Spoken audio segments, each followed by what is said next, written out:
Gusto sana kitang i-massage araw-araw, tay. Ang problema, may napipinto akong pag-alis. Uwi ako ng probinsya. Kasi kailangan ko maghanap buhay doon dahil maraming kliyente doon ang magpapamassage. Kasi yung dalawang college ko, magpi-field trip. Kailangan nila ng tuition. Kaya kailangan kong umuwi ng probinsya para yung kikitain ko doong pera ng mga 15 days, maibayad doon sa kanilang gastusin sa college nila. Parehas sila, isang 4th year at saka isang 1st year college ang magpi-field trip sa akin. Kaya kailangan kong maghanap buhay kasi yung kinikita ni Mister is kulang pa sa pagkain at saka sa mga bayaris namin sa kuryente. So, pagbalik ko, doon si kita iti-therapy. No? Doon kita i-massage kasi kailangan pag na-massage ka, tuloy-tuloy pero exercise ka. Exercise mo yung kamay mo. Exercise mo yan.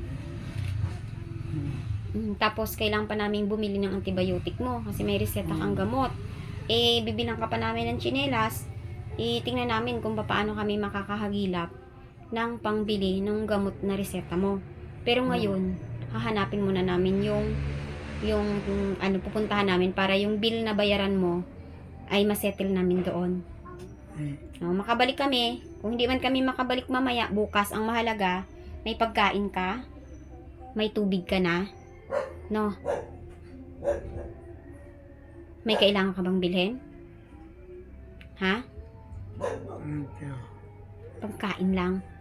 Gusto mo ng pangkain? Puro kain. Pag may 100 ka, okay ka na. May pera kang 100. Bibigyan kita.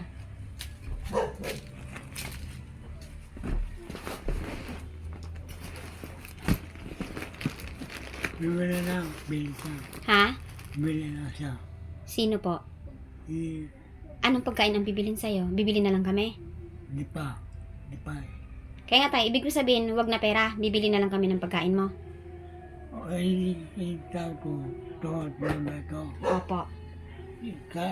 Tinapay lang. Ha? Tinapay. Tinapay na lang ang dalhin sa'yo. Mm. Wag na pera. Kasi hindi ka naman nakakalabas, no? Tapos wala ka namang nautusan. Pera, tinapay na lang. Hindi babalik na lang kami mamaya, tay. Hindi. Kasi kasuhin lang namin ito, ha? Tay, ingat ka sa pagbangon, tay. Kasi, kung lagi kang babagsak dito, ano na mangyayari sa'yo? Hindi naman natin pwedeng iabang yung pom mo. Na kung sakaling mabagsak ka, ititingnan natin kung ano ang maganda sa kama mo para may hahawakan ka pag babangon ka. No? Dito lang.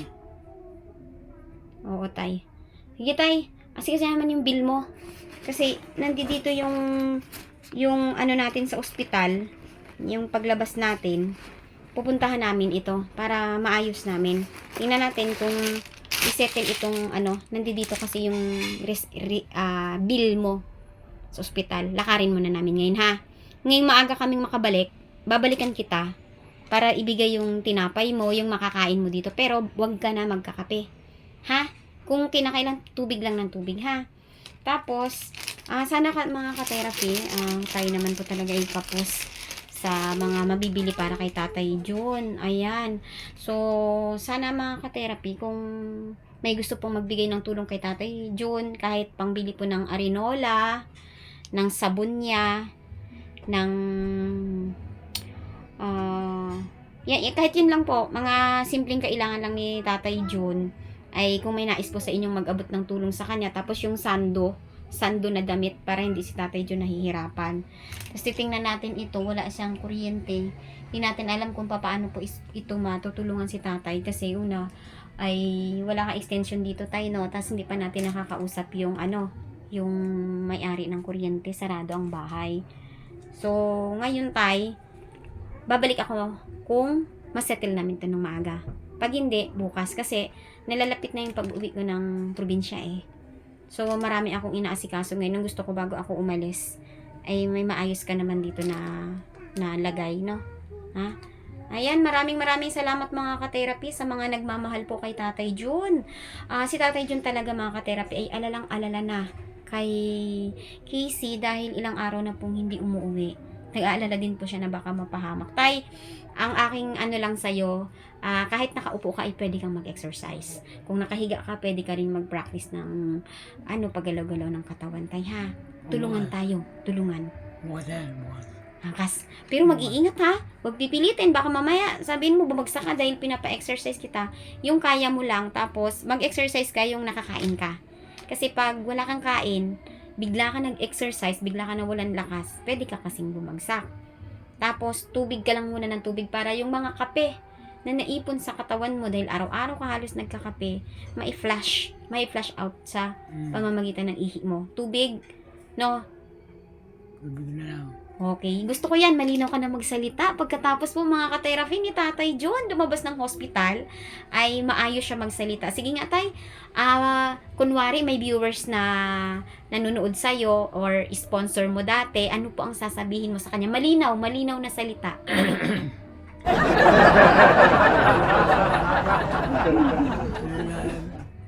Takati. Kaya niyo. Bilangan mo nga ako ng hanggang 10.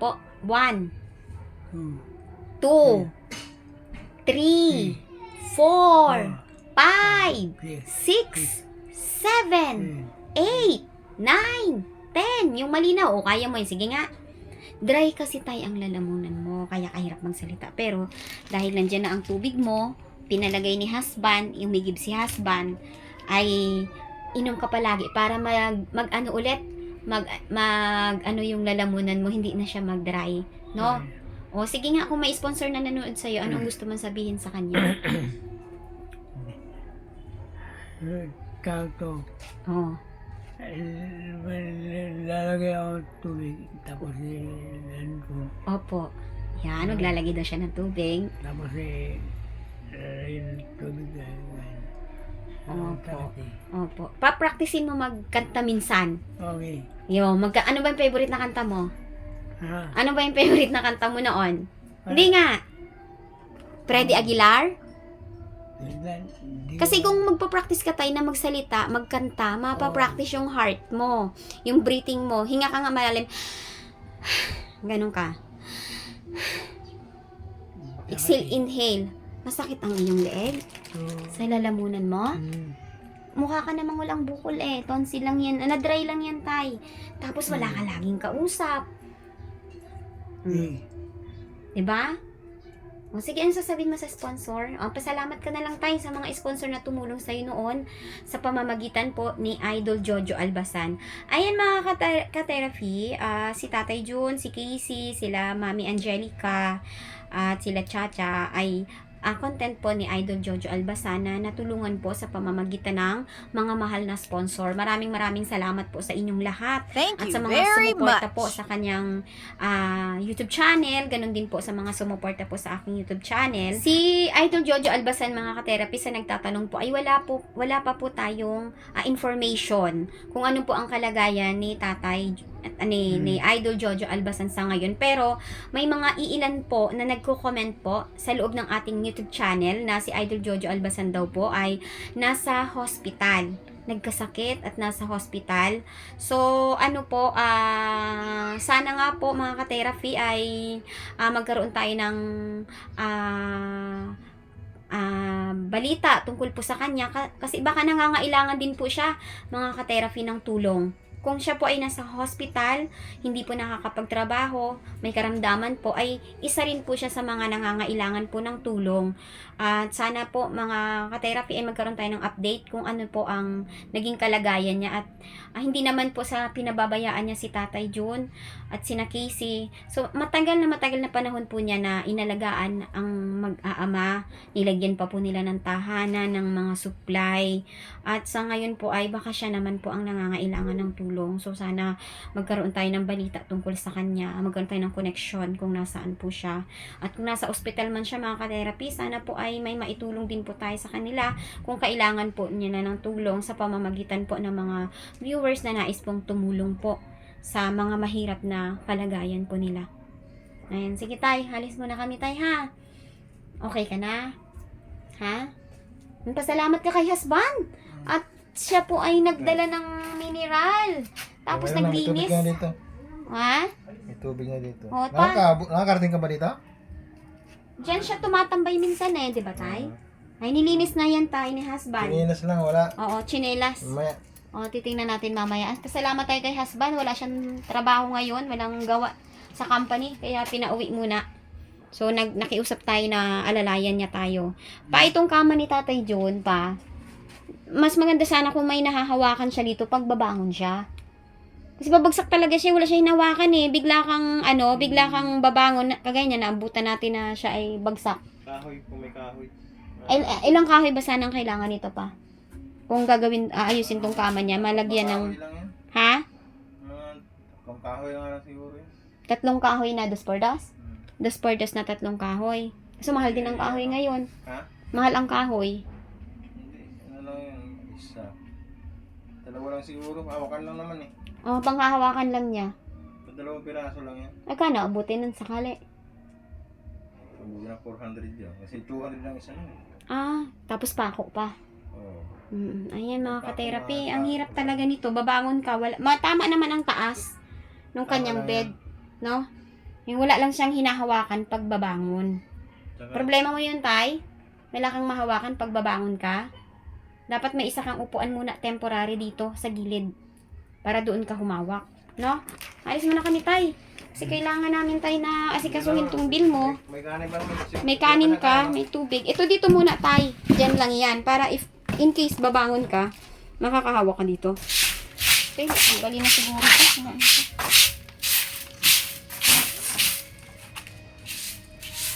Dapat pagkala patungan ng Renol ko. Papatungan ng rin yun. Para, wala na, punit na eh.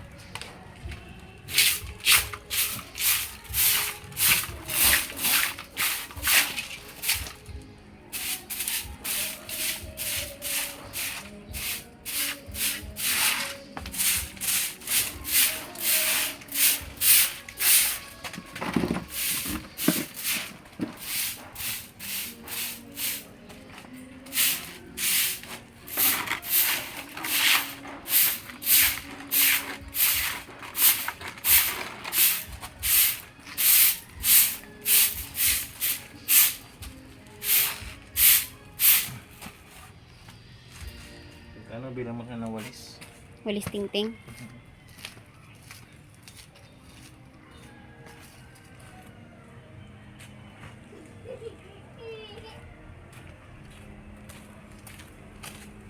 Okay na pa?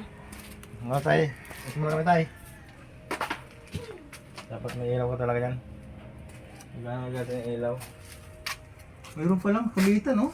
Meron? Oh, meron nga siya dyan. Kailangan lang makausap yung may-ari ng kuryente. Saksak Kung lang yun. magkano ang magiging kada buwan niya. Sandi pa lang na wire yun, no? Layo yun, pwede na eh. Ha? Meron yan dati. Subukan nating makiusap. Saka ano, may electric pa ka, di ba? Ha? Mayroon siyang electric pa no? Meron nga. Wala nga siyang kuryente lang. Kailangan may makausap. May makausap na, na... Oo, ito tayo, no?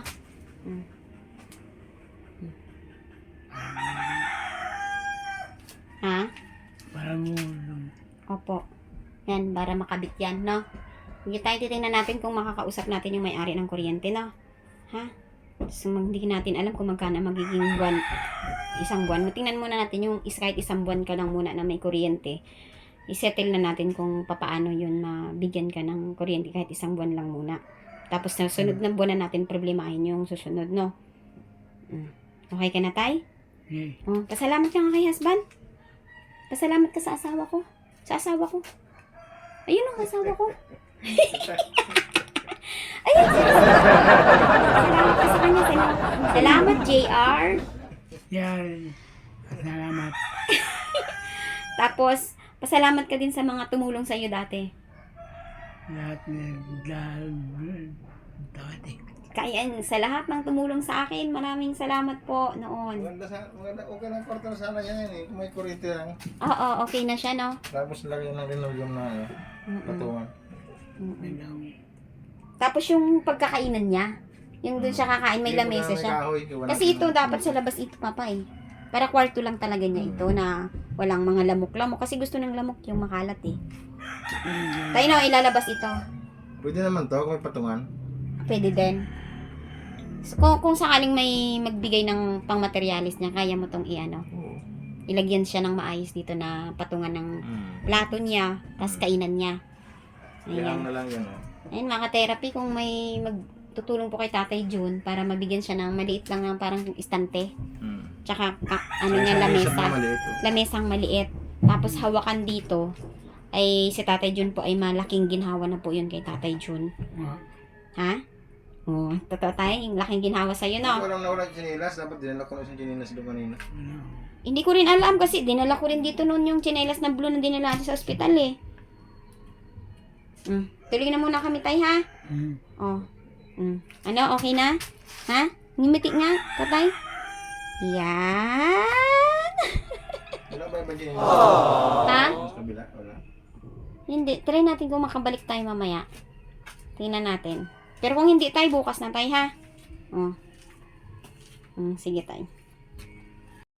A few inches later.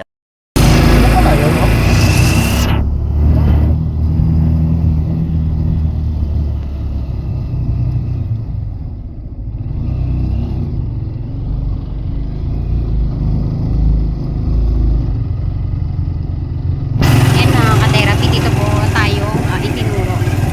Ayan po. At ayan nga po mga ka-therapy, para maproseso po natin ang bills po ni Tatay Jun sa hospital, ay lumapit po tayo dito sa office po ng isang congressman. At ito po ay nabigyan po tayo ng 2,000 na amount. Sabi po ni Tatay Jun na less than 4,000, mga 3,900 something. Ayan, at kasama nga po natin si husband. So, ang sabi sa ating papa ay lakarin pa raw natin ito sa Malasakit. Yung kulang. Ayan. Pupunta tayo ngayon ng hospital.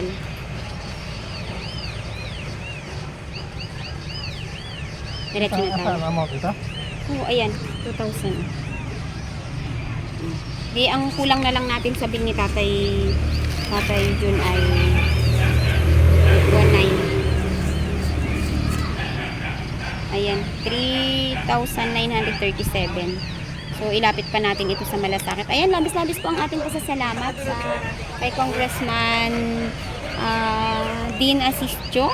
Ayan, dito po tayo ay nakalapit po tayo ng tulong para sa bills po ni Tatay Jun. Ayan po. Tara na pa. A few minutes later.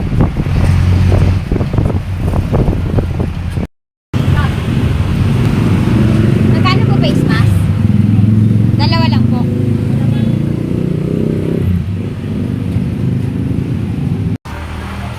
Ayan nga po mga ka-therapy, at bumalik ulit tayo dito sa hospital para masettle po natin ang record ni Tatay Jun. Bagaman siya na po ay nakalabas na, pero kailangan po natin isettle ang kanyang bills. At ka-therapy, dito natin papunuan sa Malasakit ang kulang natin na 1,900 na bills po. Ayan, try natin na masettle na ito.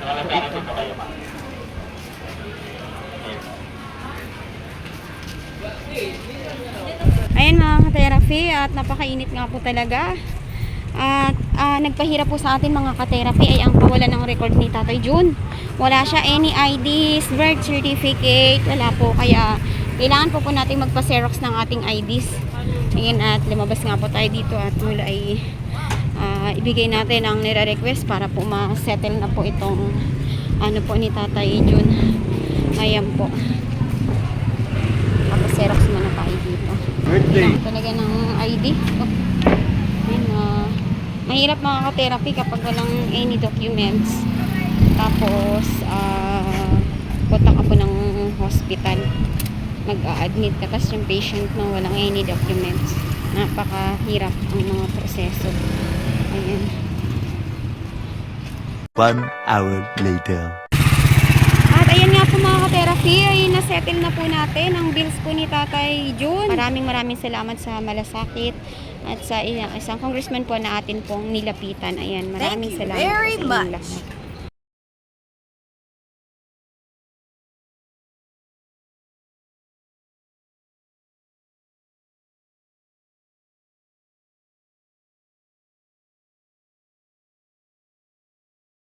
Thank you very much.